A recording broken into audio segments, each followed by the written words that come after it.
Odil. ¿Cómo estás? Desde hace rato. Pues bien, aquí andamos, tranquilo. Tranquilo, ¿verdad? A verte. No, yo me vengo peleando con gente. Ay, en fin. Voy a respirar, Normal. voy a hacer la respiración del perrito. O sea, Un momento zen, tómate un momento para ti. exacto.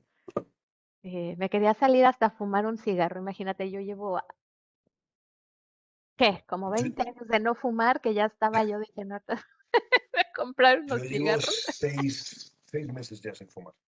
6 meses sin fumar, vaya. No, yo de repente, así, cuando tengo estrés, sí voy y Ujú. incluso, ¿sabes? A pesar de digo, yo dejé de fumar en el 90 y cuando me embaracé, la verdad, en el noventa y Sí. cinco que tuve mi primer hijo, Ujú. ay, a los 2 3 meses de embarazo dije: "No, no, no, ya, o sea, hay que pararle". Normal, normal. Sí, normal. Y nada, hasta solamente en periodos así de estrés, luego fumé unos 1 mes, 2 meses que tenía yo problemas en el trabajo con una tía muy Un loca. clásico. Y ya luego 2 meses ya dejaba de fumar, y te digo así nada más por o sea, tengo esa ventaja de poder decir ya, o De sea, vez en y ahí se cuando, ¿no? queda Sí, sí. ahí se queda la cajetilla rancia, Yo, ¿sabes? yo todavía no. Yo si me fumo uno, me estoy comprando un paquete Ah, mañana. O sea, que ay, ay, ay, perdón de verdad el asunto. lo echo de No, menos, lo echo mucho de menos. Pero sí, bueno. ¿sabes yo qué es lo que después de comer, y eso no se me ha quitado con los años? Digo, porque digo, Claro. después de comer, cuando hueles el café, así un Es que expreso el café sabe mejor con humo. Es que sabe mejor. acompañado, ay, ay, ay, ay, ay, sí, no. Yo eso ahora sí Sí. que Mi sí, abuelo que me decía que llevaba 40 años sin fumar y cuando me veía a mí fumar un cigarro con el café después de comer, me decía que lo echaba de menos 40 años después. sí, sí, sí, sí, huele buenísimo, es, ¿cómo se dice? La Madeleine de Proust, ¿sí conoces eso de Proust? Sí, Escribe de que sí, sí, una sí, claro, una claro, claro. magdalena le recordaba la familia, sí, igual, o sea, Sí, sí, sí, es así. es inevitable, es Oye, dime una inevitable. cosa, para las slides, ¿las Dime. vas pasando tú entonces? No sé, es Si más la fácil que las tienes vaya tú y pasando yo. prefieres tú, si quieres la quito, y Sí, yo si prefiero hacerlo prefieres, yo. ¿Cómo va. comparto pantalla? A ver, espera un segundito. Creo More que puedes hacer options. share. ¿No tienes el botón Aquí. share abajo? Sí, ya está, ya Ahí está, ya está. está. Ya, así vas a tu ritmo. Perfecto. Y lo dejamos así. Vale. Vale, lo único que tengo que tener en cuenta ahora, que no lo tengo ahí. Bueno, perfecto. Súper. Bueno, a ver si se presenta gente. Así yo me arrasco el ombligo mientras tú presentas. Descansa. No, a lo No, único, no, no, a me ver, a ver gusta. cuánta gente viene, ¿no? Porque miré en la de antes y no había casi nadie. Yo creo que son los temas. Déjame ver cuánta gente hay en él. Es que se conectan todos tardecillo, ¿eh? A ver, ¿dónde está Distic? El promedio está en unos 40 visitantes, 30, 40 visitantes. Visites utilisateurs, gestión du store. Ah, aquí está. Ahora, ¿qué hora es? Aquí van a dar las 12, allá sí hay Justo poquitos, las 7. ahorita hay poquitos visitantes, ¿eh? Claro. Ahorita hay poquitos. Mira, no importa por qué, porque está, la vamos a grabar, Sí, sí, la vamos perfecto. a grabar, déjame ver, ¿qué son? Faltan 5 minutos. Sí, yo pienso que sí van a llegar. Están llegando así más o menos Vale. 5 minutos tarde y eso. Lo único que voy a darle stop Ahora, sharing por ahora y ahora cuando llegue todo el mundo lo empezamos. Vale. va. Pues nada, esperamos tranquilamente. Me tomo un café. Sí, sí, sí, sí, sí, sí. Oye, lo que hemos visto es, por lo menos por nuestro stand, no pasó nadie de Estados Unidos. Mucho canadiense, pero de Estados Unidos, uno de Nueva York, uno nada más. Déjame decirte cuántos americanos tenemos. ¿Dónde está la lista? Sí hay, ¿eh? Sí hay, sí hay. Ahora, Vi ayer que tuvimos la mesa redonda. Ah, sí, te puedo platicar de la mesa redonda de ayer. ¿Qué tal fue? Bien, bien, bien. Y siempre es bien útil poder, ves, o sea, no es por mala onda de no querer tener a los No, productores es ahí, lógico que puedan hablar con calma. pero Eso así hablan ¿sabes? con calma y se Claro, sueltan y nos dicen y todo eso. sí, Entonces estamos, pues ahora sí que como las comadres entre los dos, captando lo bueno, lo malo, las quejas y todo eso, cosas claro, que nos pueden decir libremente y relajadamente. Incluso a ellos les claro. sirve porque un importador así encuentra distribuidores. Entonces es un poquito de espacio para ellos y hoy tenemos otro, ojalá, ojalá vengan, los vamos otra vez a jalar. Muy Eh, bien. Duro eh, trabajo el tuyo, de verdad. ¿Perdón? Duro trabajo el tuyo, la verdad. Porque, pues, Porque estos mira, días estás sí, en todo, no ocurre nada sin que tú no lo organices. Es todo encima de absolutamente todo. No sé cómo puedes, de verdad. es, mira que tengo una experiencia, si quieres, en Francia, sí, no, hay muchísimo canadiense y a ver, americanos, mucho UK también, y americanos, a ver, déjame ver. No, hay más americanos. Uy, hay más americanos. Ay, mira un venezolano.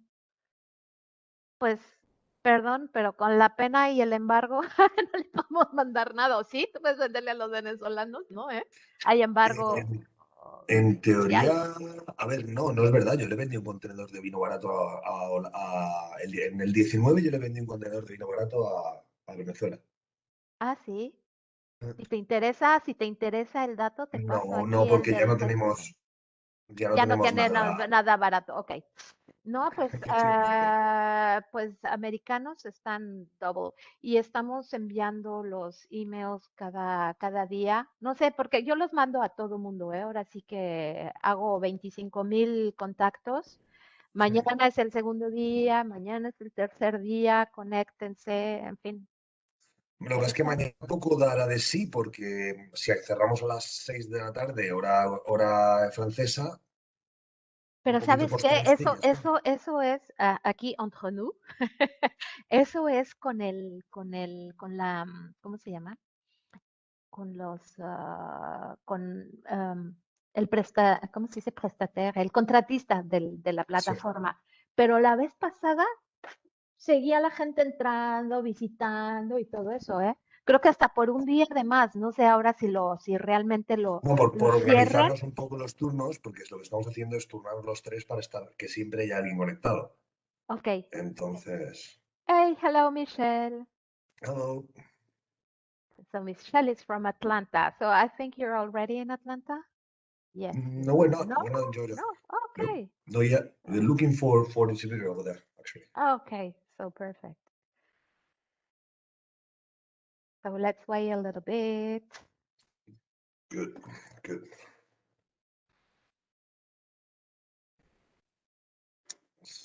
So,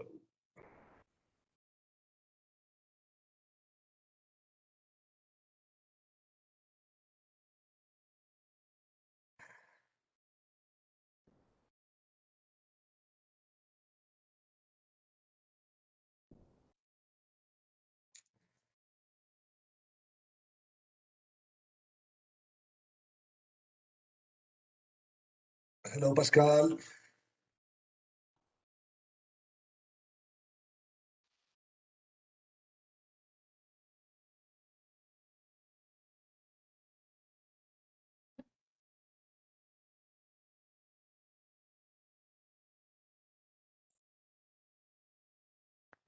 Okay. So Jaime, anytime you want. Okay. Okay, It's let me your just share stage. my Yes. Thank you. screen. Okay. All right, since we are just a few, let's do it as much collaborative as possible, so I Yes. don't bore you all to death. And if you guys have any question, any comment, whatever, don't mind to interrupt me. I'll be more than happy to discuss anything with you. So today I'll be talking about Pradorey and Ribera del Duero, the denomination of origin, the location where we are at. Sorry, just a second. Okay. So during this lecture, I'll be talking about Spanish wines, why are becoming a trend, what is Ribera del Duero, and then mostly about Pradorey. What are we doing? What is our mentality and our style of wines, and which are our wines? Spanish wines, it's becoming a trend, right? Especially in America. Spanish wine was the most exported in the world in 2018 and the second most exported in 2019 and 2020. We are talking about 21 million hectoliters, about 840 Olympic pools filled with wine. That's a lot of wine. And we were the second largest wine producer in the world, with the largest vineyard surface in the world. A surface big enough to fill 1 million football field. That's really a lot. But that's odd. Why are we the country with the largest vineyard surface, but the second in production? Well, that's because here it's hot and we have less water. If you're in France, you have enough water, so you can put more plants together. The distance between every plant is smaller because they have enough access to water. In Spain, since we don't have that much water, we need to separate the plants more so they have enough access to water in the underground. That's the main reason why our density is always lower than in France and other countries. And we have a long tradition of winemaking. The first documented winery in Spain was about 1,100 years before Christ. So that's a lot of story. Oh, sorry. So why are the Spanish wine becoming a trend? Because you can find a really good price quality ratio. You know that under 20 bucks, you can get really decent wines. In many other countries, you are paying a bit the name of it. So it's nowadays it's hard to find at end consumer prices a good Bordeaux under 25 bucks, 30 bucks, but you can find a really nice wine from Spain for between 15 and 20. So it's becoming a real trend. And we are in Ribera del Duero, this beautiful castle, this Peñafiel, which is part of the Ribera del Duero. In Spain, we have three main or most known regions for wine. So Priorat, Rioja, and Ribera, which is this one. We also have sherry wine, which is down here, but it's another story. So these are the main three, and they are located in the north of Spain. Down from Madrid is quite hot. You can have a lot of wine. The most producing area is here in La Mancha, but for quality wines, you have these three. Would be like the Bordeaux and Burgundy in France or something like that. In Priorat, the main grape, it's Garnacha or Grenache. And in Rioja, both in Rioja and Ribera del Duero, we use Tempranillo. Funny thing is that even though we use the exact same grape, it tastes completely different because of the different characteristics of terroir. The Ribera del Duero, it's a valley crossed by the River Duero, the river that ends up in port in Portugal. As you can see here, Rioja is here with the River Ebro that goes down to here, and the Duero River starts here and ends up here. And the location is quite important because what we have is a much higher altitude than Rioja in a much harsher environment. Or summers are very hot and short. The winters are extremely cold, and that the difference in temperature between day and night is also extreme. In the summer, you can have 40 degrees Celsius during the day and down to 8 or 9 at night. So this big difference in temperatures make big and robust wine because the grapes develop a very thick skin with lots of color to protect itself from sun, and big high in sugar due to that amount of sun and harsh temperatures. Our main grape is Tempranillo, but it's also locally called Tinta Fina, which literally means fine red. We are allowed only to use red grapes in Ribera del Duero and Albillo, which is a very ancient wine variety that it's commonly also mixed also with red grapes for red wine. mainly, as I would say, 90% Tempranillo, a little bit of Cabernet Sauvignon, a little bit of Malbec, a little bit of Merlot, and a little bit of Garnacha. But we don't really see that much those grapes. Those grapes were accepted into the denomination of origin because some of the famous wineries planted them and wanted to experiment with them, so they forced the DO to accept it. But what you will find in Ribera del Duero will be always at least 90% Tempranillo in most of our blends. The Ribera del Duero, the soils are mostly clay and limestone with a little bit of marl and chalk. Because it used to be in the dinosaur era, it used to be under the sea. And usually, it's the most known area within Ribera del Duero is what is called the Golden Mile, which is where the headquarters of some of the most important wineries in Spain are located, which is around here, around Peñafiel. Why? Well, because there you can find Vega Sicilia. Well, actually, Pingus is a bit closer to us. So the famous, most famous known wineries in Ribera del Duero are usually located in that area, but not the best vineyards. Um, we are in the heart, what is called the heart of Ribera del Duero, which is this central part. And it happened to be at a higher altitude. The average altitude here, it's about 700 meters, and we are at 850, 900 meters high. And some of the best vineyards all around the Ribera del Duero are in our area. Sorry. I can tell you that Pingus is nearby, and some of the best vineyards from Vega Sicilia. Oh, sorry, I think I lost. Some of the vineyards of Vega Sicilia are also are nearby us. The Ribera del Duero goes through 3 different provinces, which is Soria here, Burgos, and Valladolid, and a little bit of Segovia here. But mostly the vineyards are around the River Duero and some of the tributaries that go directly to the river. So our wines are big and robust, big body, lots of concentrated fruit, and quite spicy from long exposure to oak. Traditionally, our wines, due to that thick skin, were quite muscly and needed to be molded down into a better shape with a lot of oak and barrel exposure. We luckily have a lot of people who really like our wines and doing a special effort into promoting them, as Jansen's John Robinson Master of Wine did. It's interesting to check out what she thinks about Ribera del Duero and the future of our region, which is gaining more and more traction every year in foreign countries.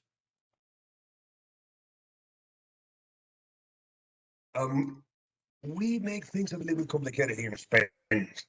As in France, we like to use our own ways of categorize and classify the wine. Since in Spain we do a lot of blends, we classify our wines in terms of aging rather than grape or grape percentage. Sorry. So we classify our wines by aging in oak. You can see here; those are all the stamps that we get from the denomination of origin that are attached in all wines, and that will tell you what kind of wine this is. We have cosecha, that means could be young, could be anything. Doesn't mean it doesn't have to have any aging process in barrel. We have crianza. Crianza means 1 year in a barrel and 1 year in a bottle. So if I'm taking the grapes from vintage 2020, the wine cannot be released until the end until 2023 because it has to be 1 year in a barrel and 1 year in a bottle. Reserva wines. Reserva, it's 1 year in a barrel and 2 years in the bottle. And Gran Reserva means 2 years in a barrel and 3 years in a bottle. This also defines a little bit the style of wine. You know, Crianza will have a lot more of fruit and primary aromas, and Gran Reserva is supposed to be a wine with a lot of complexity, a lot of oak, a lot of tertiary aromas, and more, way more complex and evolved. So it's usually and in America, you can find a nice crianza for 20, $25 easily. It would be a really decent wine. One problem we have against Rioja is that since Rioja wines, the skins are softer and are milder, they don't need so much oak or so much effort in the winemaking. So that means in terms of price, it's usually you can usually compare a crianza from Ribera del Duero in price with a reserva from Rioja, which sometimes in the mind of the end consumer can be a little bit tricky, right? And why both this is crianza and this is expensive as a reserva? Well, because it needs a lot more work, and it's a different winemaking style, so to say.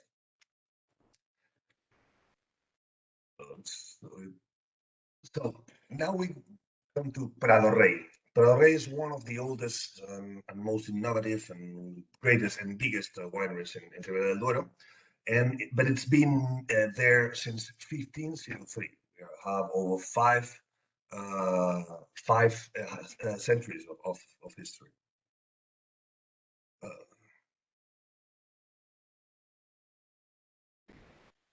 Uh, so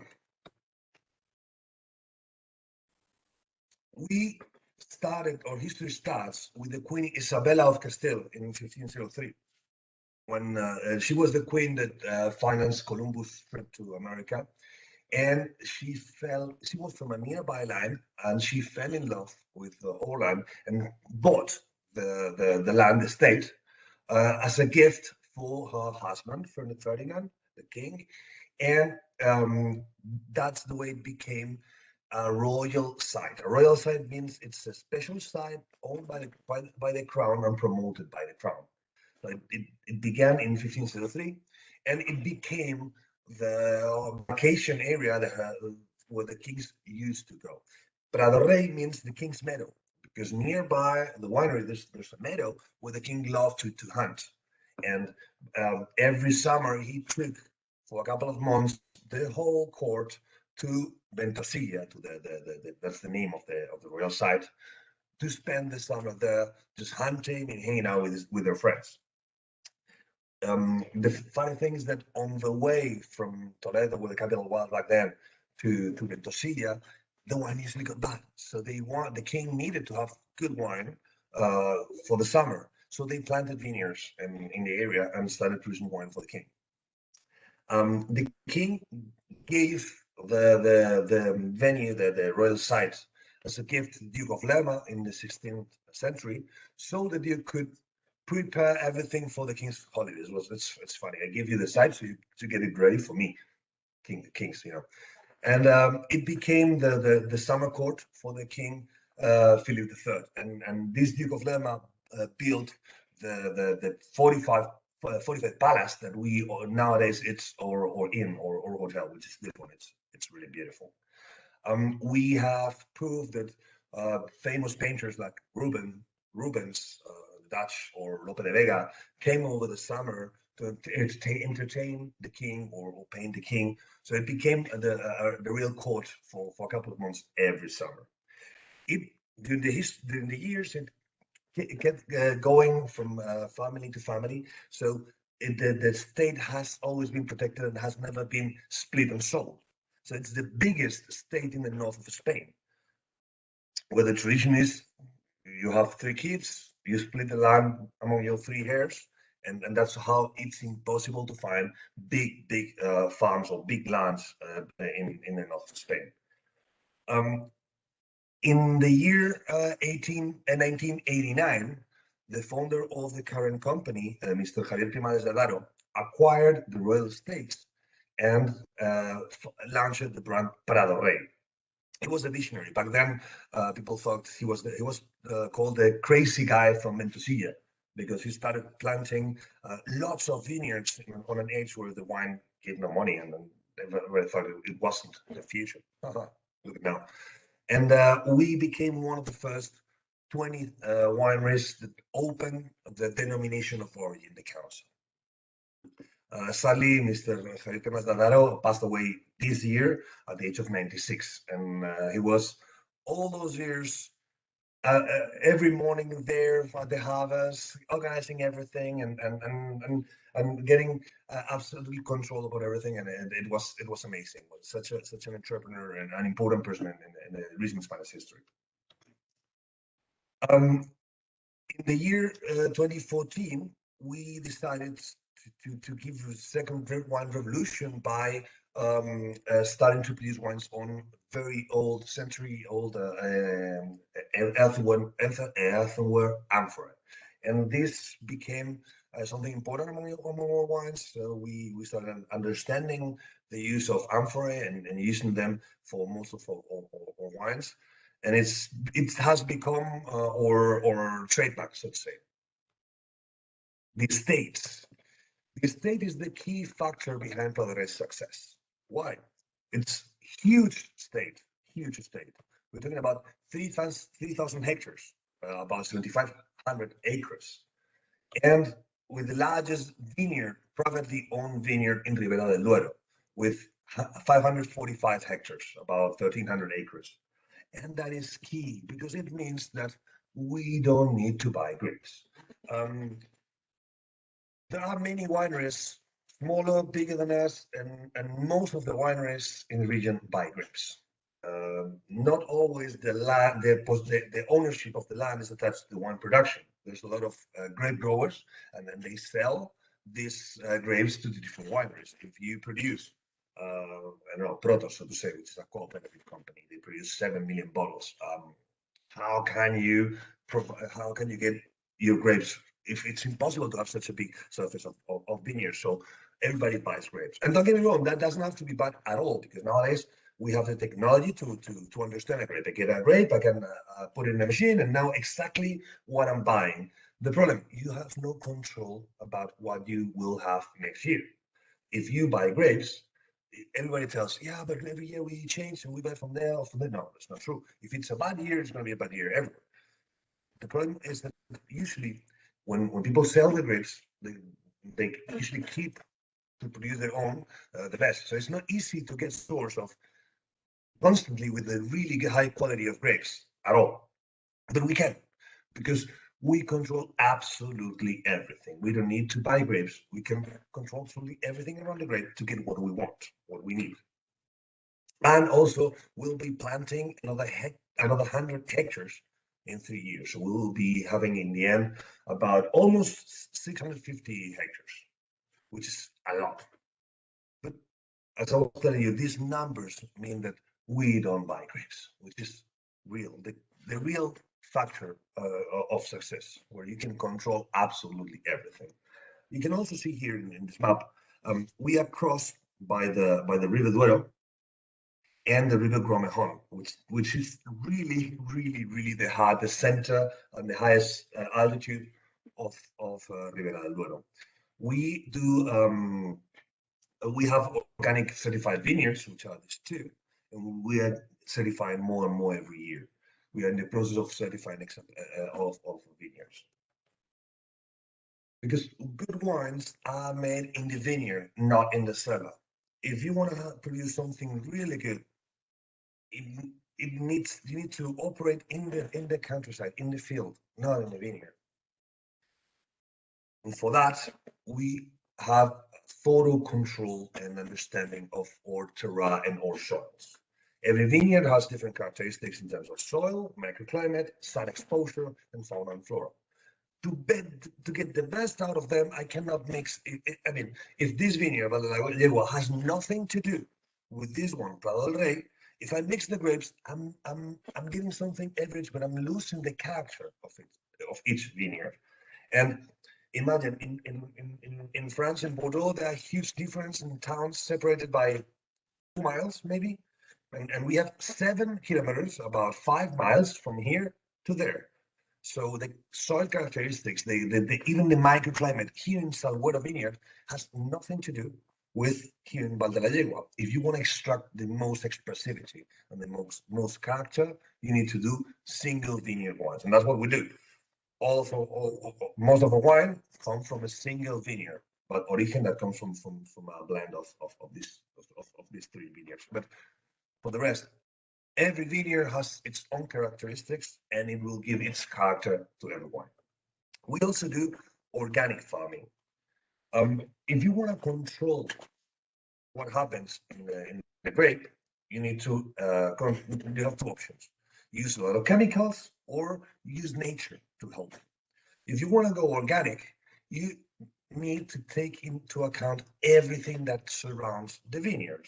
So you need to have, in order to have your plants healthy, you need to have the right bugs or the right insects. In order to have the right bugs or insects, you need to attract them with having the right crops and having the right birds that will get get you rid of the bad insects and accept the good ones. So it's a holistic approach to controlling the land.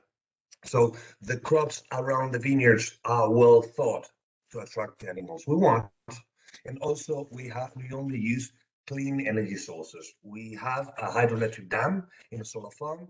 That way we get all of electricity without any carbon footprint. We are just about to get a certification for zero carbon footprint. Also, we have um, cows and sheep that help us maintain the ecosystem and give us all the fertilizer we need. We also have the winery and the inn and promote or eco-responsible wine tourism. So when everything is in harmony and you everything is taken into account, you can produce wines with real character.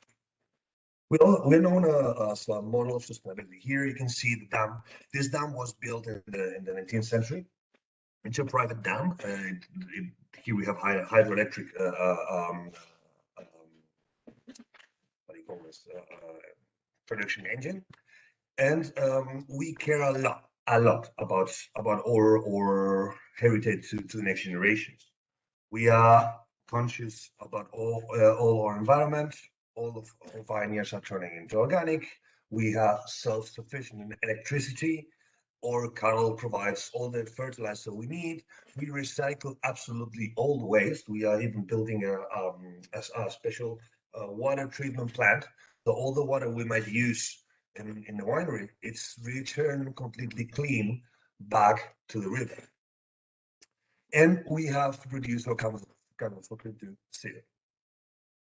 The only way to produce wine with soul is to use the less human touch as possible and let the nature express itself. And then we have the inn. This is a hotel with 18 rooms. It's beautiful. It's a beautiful inn. It was built in the 17th century, and you have walls 20, like 6 feet wide, and it's a lovely place to just disappear a weekend every year, where you will only listen to the sound of the birds and drink amazing wine under a tree. It's a beautiful place to get lost, believe me. We have, as I was telling you, a total of 18 rooms and beautiful swimming pool. If you happen to pass by Ribera del Duero, believe me, it's a good option to pass by and say hello to us. It's really beautiful. And again, this is the estate. Here you can see the winery. Here is the inn and all the vineyards around where we produce most of all wines. We have an average altitude of 813 meters. We have 545 hectares divided in 9 vineyards with its own character, but also those vineyards are itself divided into 139 plots because every plot has a shared characteristics. So we treat all vineyards as 139 different plots within 9 different vineyards. And our style of wines. We want to produce not only excellent wines, but also wines with soul. What does this mean? It's a bold statement. Nowadays, we all have the capacity, the ability, the technology to produce a decent wine. I mean, you need to be really bad at winemaking to do real bad wine, because we all have all the tools, all the machines. But it's becoming harder and harder to find wines with soul. Wines that, when you drink them and when you taste them, they have a character that will make you remember them. You might like them a lot, nothing, a little bit, whatever, but at least you will remember having tasted them because they have their own character, their own soul. And sadly nowadays that's not easy to achieve. I try hundreds of wines every year, and I would say 90, 95% of them are all right. It's okay, it's clear, it's correct, flawless, but also soulless. And that's what we want to avoid with the wine. We'll produce something that has its own soul and will tell you something. And for that, we need to have the highest quality of grapes. We need to have this bold attitude and out of the box thinking to dare to do things different, but always based on our past and our traditions. And use don't be afraid to use cutting edge technology to improve what we learned from our ancestors. We are now in a trend in a way that we are reusing the clay amphoras. Clay amphoras have always been the best vessel for wine.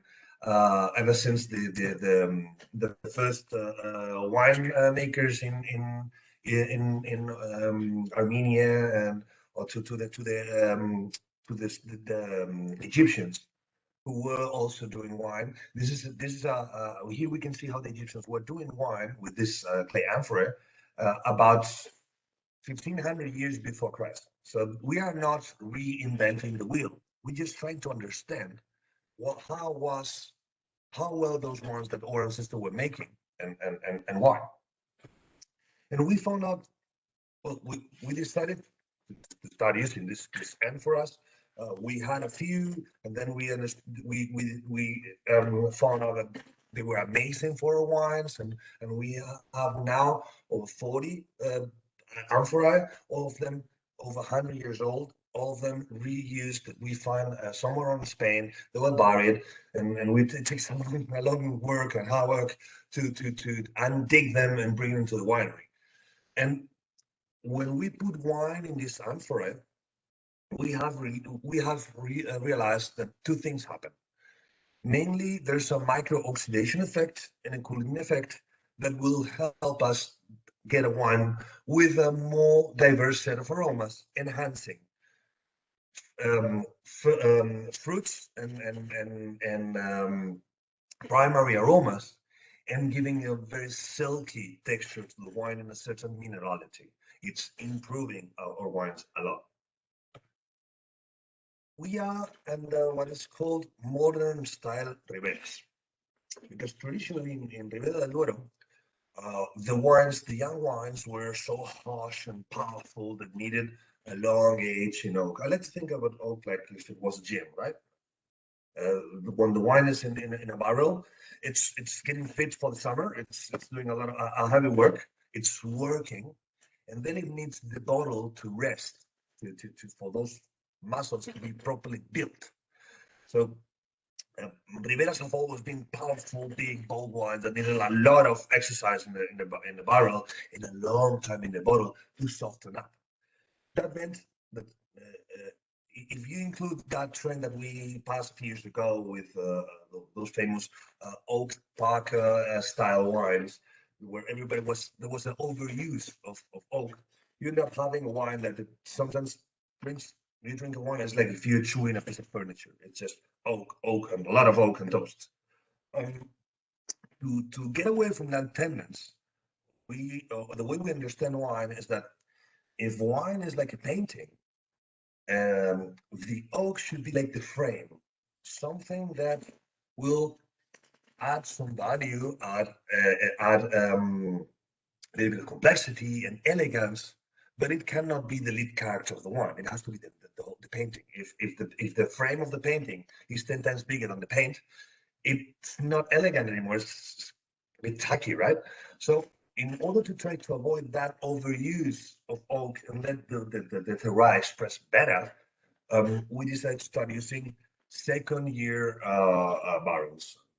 We have a distribution where mostly about 60 to 70% of our barrels are on the second year. So you extract those tannins of oak, those flavors of spices, but without being so pungent and so strong. And that blend, that also with the use of clay amphoras, gives a result, what is nowadays called the modern style Ribera, where we stress more about the ability of the wine to bring you fruit and elegance over those super smoky and spicy flavors. So I was saying it should be the perfect frame, but not the lead character. For us, the lead character should be the balance between fruit and acidity and freshness. If you have a good balance of fruit and acidity, framed by an elegant toasted and spiced aromas, then you have a really decent wine. Then let's talk a bit about our wines. We have two wines that we call the collection wines that are something out of the ordinary. We launched El Retablo. El Retablo, it's a crazy thing. Our winemaker, Francisco Martinez, who's talented and crazy, he decided why not to try to do something completely different and use the sherry system of Soleras and Criaderas in a red wine in Ribera del Duero. Why not? And so it started to develop what nowadays is El Retablo. El Retablo is a limited edition with our best grapes, put in a system of Soleras and Criaderas like in sherry, and we produce about 500 bottles every year, only for a chosen few, for people that are somehow bonded to the winery, and we it's a very exclusive and amazing wine. Yeah, I totally agree. Crazy people create great things. I totally agree with you. Then we have El Buen Alfarero. El Buen Alfarero was how we discovered the clay amphoras. We wanted to do a wine the same way the ancient Egyptians used to do. So we took the best grapes in 2016. We pressed them with our feet. And we did all the manual labor as it was done on the old days. We fermented the wine in clay amphoras without any control whatsoever for the temperature. And after 7 months in the amphoras, we found that we had an amazing wine, something crazy. Nowadays, we are producing about 1,600 bottles of this wine every year, and it's becoming something quite unique. It's hard for me to talk about the Buen Alfarero because it's nothing like what you used to drink.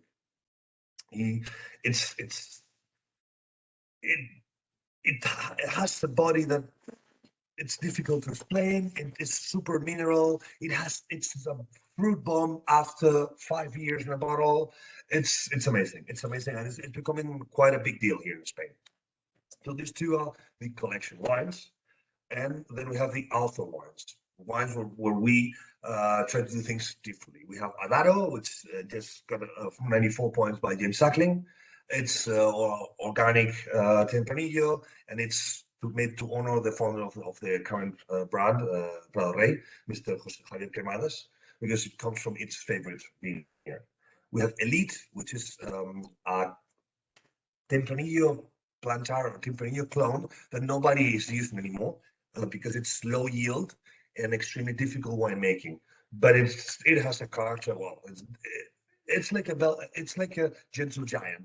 The body of muscle of a super strong guy, but the elegance of a 60-pound ballerina dancing the Swan Lake. I mean, it's amazing. The current vintage also has 92 points on Wine Spectator. Then we have the estate wines, the most traditional winemaking with all Crianza or Reserva and all Gran Reserva. The Gran Reserva is something we only make in exceptional years.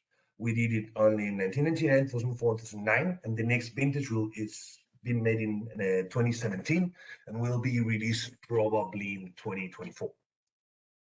Or Reserva, it's everywhere. I mean, it's beautiful. 12-month in barrels, 6 months in fooders, part of the time in amphora.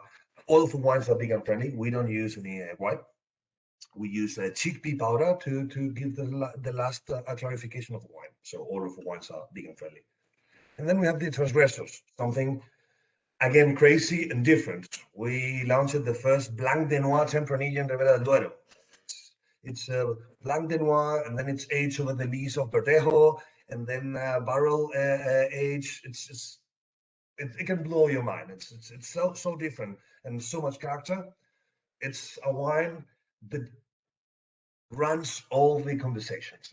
It gives a good topic to talk about with people. Lia, which was or the first pla- the pale rosé that was done in Ribera del Duero a few years ago, and Señor Niño, which is also crazy. It's a Beaujolais style carbonic maceration, but aged in amphora with no oak. Also organic and something so much fun. This is a pure bomb fruit, something completely out of the ordinary. And then the essentials. Origen, it's our most sold wine. We do about 1 billion bottles of this wine every year. And 10% of the wine ages in the amphora, giving it a roundness and a fruitiness that's it's really amazing. It makes it extremely easy to drink. What happens to me with this wine is like it looks like every bottle has a hole on it, and it's empty before you realize. It's extremely easy to drink. Or fermented rosé, it's kind of a brosé. We decided to go the other way around as with the pale rosés and do a barrel fermented with a lot of body and a structure. And it's a beautiful rosado. It's a very nice expressive rosado. And we just launched it all Pradorey Blanco. It's a multi-varietal using white varieties native to Castilla y León. We don't tell you which grapes. We don't tell you exactly in which percentage because what we aim here is to have a certain style. No, and the percentage change every year. But I can tell you it has Alvarin, which is a very local variety. It has Verdejo, has different ancient old varieties that's from all regions. Of course, it's not under the denomination of origin Ribera del Duero because it's white. So those are our wines, and these are the key concepts I want you to understand about the region and us. First, we aim to do wines with soul. We care about our wines having that character, not on care about making an impression more than bringing fan people to people that become fans of the wines. Our state, it's key. We do not buy any grapes, and we do all of our wines single vineyard wines, so they can express themselves better. We do modern style Riveras, and we firmly believe that good wines are made in the vineyard, not in the winery.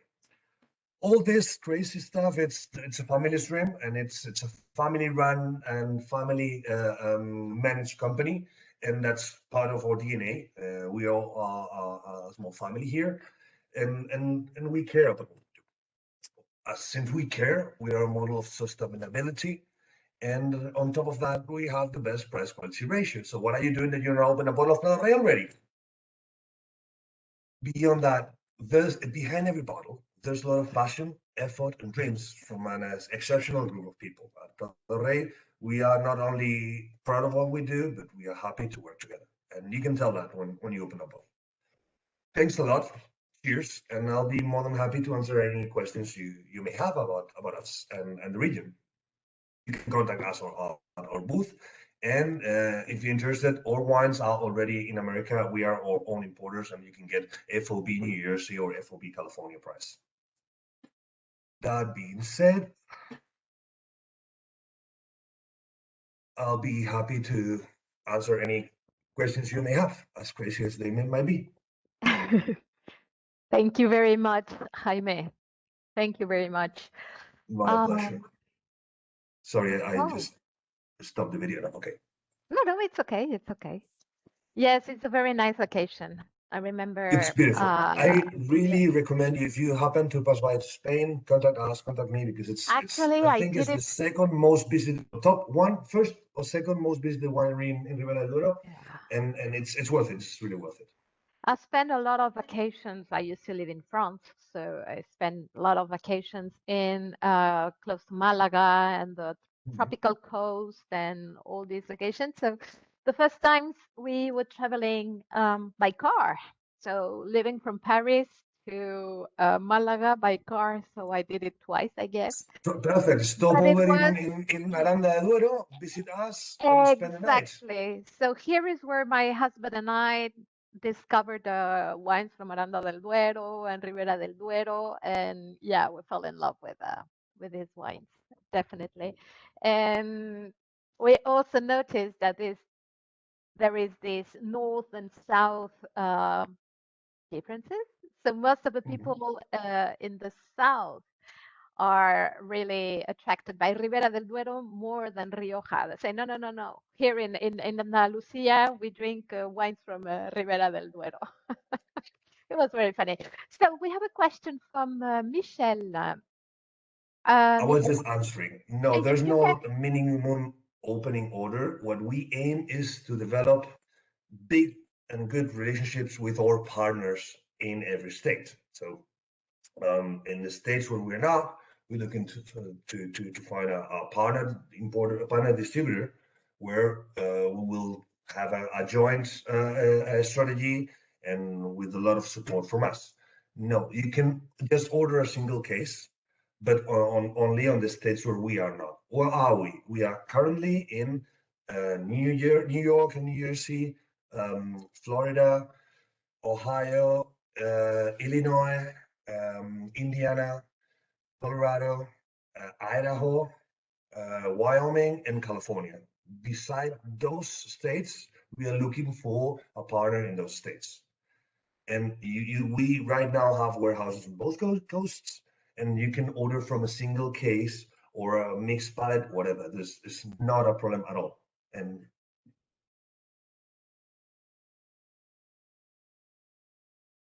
any more questions? So far, so good. But Michelle, we'll be more than happy to talk with you, pass by our booth, and we'll be very happy to send samples and talk about possible collaborations. That's because you can say that your samples are in already in New Jersey, right? Yeah, yeah. Our samples are already in America, and we can send a sample in a matter of 2 3 days. I see that my colleague Juan already sent the information to Michelle. Nice. Yes. Yes, thank you. This is proactivity. I like that. Okay. Perfect. So Good.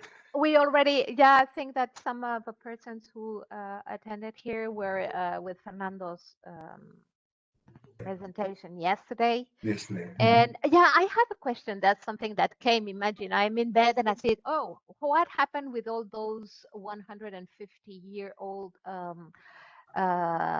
amphorae that you found that you got from all over the place?" So sorry, this is something from yesterday. And if there is one broken piece, is it possible to repair? There are few. There are few. Believe me, we have been discovering a path. With the path we took with the amphoras, it's not written. So we've been discovering, finding out things. We found out that you cannot ferment wine in the big amphoras because they explode. How do you find Okay. out? By exploding one and having 10,000 liters all over Yeah, the place. splashing all over the So place. yeah, they break. Sometimes you can fix if it's a small crack, it can be Yeah. fixed. What but in the old ways they put like metal things Yes, and that to was hold it, and yeah, with beeswax on the inside you can help cover that small cover crack. that. But yeah, they break, they explode. If when we find one that's suitable for us and it's buried somewhere and you need to undig it slowly, carefully, it looks a little more like like you're looking for dinosaur bones, and it's a very artisanal and craftsmanship work to They are get them and marvelous. then Yeah. carefully bring them back to the winery without breaking them. Yeah. It's hard. Believe me, it's hard. Now I was really thinking about that when when Fernando said it's really the work of Look, I'm gonna show geology. you. Let me just. Look, I'm gonna show you a picture. Okay, here. Just a second. I will share my.